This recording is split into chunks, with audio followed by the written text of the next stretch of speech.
Bapak Ibu yang kami hormati, Bapak Ibu yang berbahagia, untuk kelancaran dan keberkahan acara pada siang hari ini, marilah kita berdoa bersama yang akan dipandu oleh Saudara Cecep Sudaryanto. Semoga acara ini berjalan baik. Bapak Ibu dan para peserta rapat kerja sekalian, dengan saya mengirim doa kepada saudara Rahmat dan salam sejahtera untuk kita semua. Yang saya hormati teman penyelenggara pemilu dari Badan Pengawas Pemilu atau Penelatan.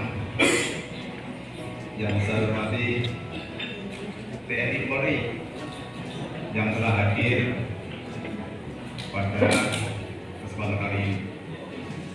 Yang saya hormati pimpinan partai politik, dan kami datangnya agak belakang, senantiasa bukan telat tidak, tapi karena baru saja berjalan dari Surabaya melaksanakan rakor juga sama persiapan verifikasi, sehingga oleh-olehnya dari sana akan saya sampaikan di sini.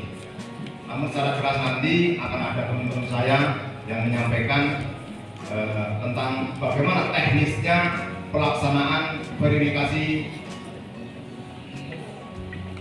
faktual besok. Artinya besok mulai verifikasi ya untuk partai politik. Untuk kami sampaikan tahap verifikasi administrasi perbaikan itu sudah kita lalui dan hasilnya juga telah disampaikan di forum logistik. Ada beberapa partai yang akhirnya lolos pada fase berikutnya, istilahnya di verifikasi faktual. Sesuai tahapan mulai tanggal 15 ini verifikasi faktual itu mulai kita lakukan. Ada dua verifikasi tahapan. Pertama verifikasi kepengurusan dan selanjutnya juga akan dilakukan verifikasi keanggotaan. Nah, hari ini itu kita coba menjalin komunikasi baik dengan partai politik, calon peserta pemilu semuanya, dan utamanya bagi mereka yang akan dilakukan verifikasi faktual, termasuk dari unsur pemerintahan ya, karena personel kami itu nanti akan masuk ke daerah-daerah untuk melakukan verifikasi keanggotaan. Tentunya secara administrasi dan komunikasi kita mulai berkomunikasi dengan pemangku wilayah bahwa petugas kami akan melaksanakan verifikasi, dan tentunya dari unsur masyarakat kami sangat minta bantuan karena jumlah keanggotaan yang banyak, beban verifikasi yang cukup banyak dengan geografis di Magetan yang cukup luas. Tentunya petugas kami akan menjalin komunikasi dengan stakeholder baik perangkat desa ataupun tokoh masyarakat setempat untuk mencari data-data anggota partai politik yang akan dilakukan verifikasi. Mas, kalau yang terverifikasi, yang mau diadakan verifikasi nanti administrasi gitu, semuanya ya kita lakukan, khususnya utamanya yang melalui verifikasi faktual itu bagi partai politik baru atau partai politik non parlemen ya, yang tidak lolos parliamentarianism. Persiapkan oleh partai sendiri terkait verifikasi faktual nanti. Ya, verifikasi faktual itu kita memfaktualisasi administrasi yang lolos itu untuk kita cross check langsung dengan lapangan ya. Jadi misalkan SK kepengurusan, kemudian kantor, kemudian struktur yang ada. Jadi kami akan menjalin antara administrasi dengan faktualnya di lapangan. Nah, Oke, yang verifikasi nanti berapa anggota yang diturunkan? Jadi kita itu sesuai dengan jumlah batas minimal atau jumlah yang disetorkan di KPU, kita akan menggunakan metode pricing murga.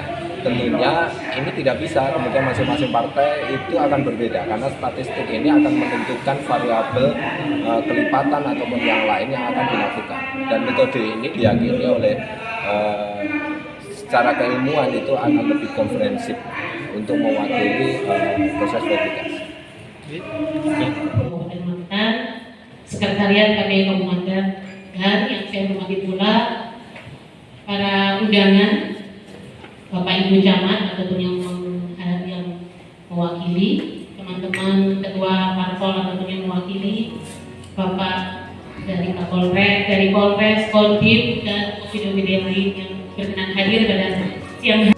Bapak Ibu yang saya hormati, saya hadir di sini untuk memandu acara dalam rangka rapat koordinasi persiapan verifikasi faktual kepengurusan, keanggotaan dan keanggotaan partai politik calon peserta pemilu tingkat Kabupaten Magetan.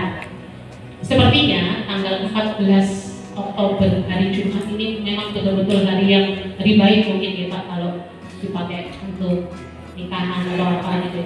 Karena pada pas tanggal 14 Oktober ini itu bertepatan dengan 3 tahapan. Yang pertama pengumuman hasil verifikasi administrasi itu tanggal 14 Oktober. Di tanggal ini pula juga tadi sudah ditandai dengan penerimaan data CA2 dan data warga negara Indonesia yang sudah di luar negeri oleh Kemendagri kepada KPU sebagai penanda dimulainya tahapan pemutakhiran dan penyusunan daftar pemilih. Dasar hukum kita melakukan kegiatan verifikasi faktual kepengurusan dan keanggotaan partai politik calon pemilu 2024 ya itu. Pertama adalah Undang-Undang 7 nomor Undang-Undang tahun 2017 jelas di sana. Terus kemudian putusan MK 55 PUU 18 Romawi 2020. Di sana dinyatakan bahwasanya ada 3 kategori partai politik yang bisa mendaftarkan peserta pemilu, yaitu 1 partai politik parlemen, ada 9 partai politik. Terus kemudian ada partai politik yang non parlemen mengikuti proses pendaftaran dan pesertaan pemilu tahun 2019, tapi tidak lolos parlemen administrasi. Dan hari ini tanggal 14 Oktober 2022 KPU RI berdasarkan verifikasi administrasi oleh KPU Kabupaten Kota juga oleh KPU. Verifikasi faktual ini dilaksanakan di tanggal 14 verifikasi faktual ini. Siapa yang akan kita lakukan verifikasi faktual? Yaitu 1. Verifikasi faktual terhadap parpol yang memenuhi syarat administrasi. Tentu sebagaimana tadi putusan MK 55, verifikasi faktual hanya dilakukan terhadap partai politik yang lolos administrasi terhadap partai politik non parlemen dan partai politik baru.